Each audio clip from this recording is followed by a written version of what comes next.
উত্তরবঙ্গ বন পাহাড়ের দেশ এবং একই সঙ্গে বিজেপির শক্ত ঘাঁটি ছিল, এখন কিন্তু আর নেই।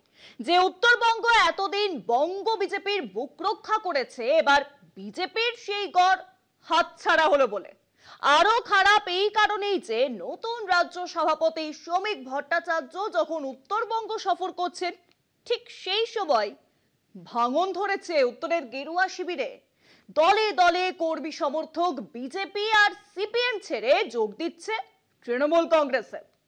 শ্রমিক বাবু, বলতে খারাপ লাগছে, কিন্তু এই সব কর্মীদের জড়িয়ে কি কদিন আগে শাসক দলকে হুমকি দিয়েছিলেন আপনি? উত্তরবঙ্গ সফরে বিজেপির রাজ্য সভাপতি শ্রমিক ভট্টাচার্য।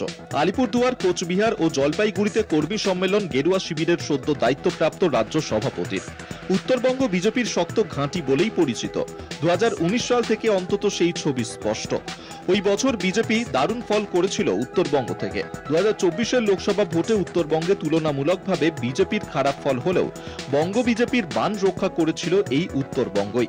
রাজ্য সভাপতির দায়িত্ব গ্রহণের পর বঙ্গ বিজেপির আদি নেতা শ্রমিক বিশেষ কিছু সংকল্প নিয়েছেন। তার মধ্যে অন্যতম পুরনো বিজেপি কর্মীদের মান ভাঙানো। বিজেপিতে নতুন নেতা কর্মীদের আগমনে দলের বহু পুরনো নেতা আজ ব্যাকফুটে।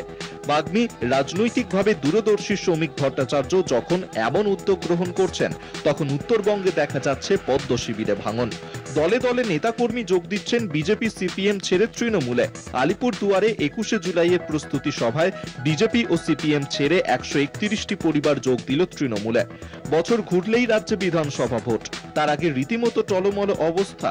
বঙ্গ বিজেপির শক্ত ঘাঁটি বলে পরিচিত উত্তরবঙ্গের। কলকাতা টিভি।